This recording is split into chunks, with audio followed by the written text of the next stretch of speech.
Jonathan writes in and says, TJ, I'm looking for tips on how to break into the corporate speaking market. I have an MSW, and I realize that unless you're really famous or a celebrity, it can be hard to break into the corporate market. I don't want to just speak at schools and educational establishments. Well, it can be tough, or at least traditionally it was tough to break into the corporate market. These days, there is a very, very simple solution.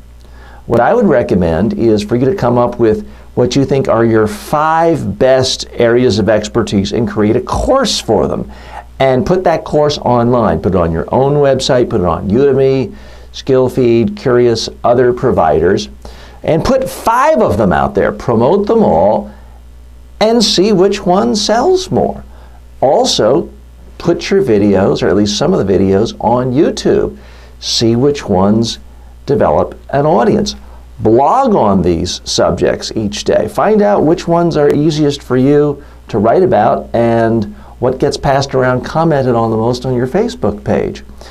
So these days you don't have to go knocking on doors, begging for months just to speak for free at a Rotary Club some Tuesday afternoon at noon. You can be speaking to people right away. And these days with online courses, especially if you're willing to give some of them away for free, you can be speaking to thousands and thousands of people in your very first month. Doesn't mean you're going to be getting rich, but you can reach audiences on the internet through the various online training platforms and video platforms like YouTube. And you can start testing what works and frankly what you like talking about.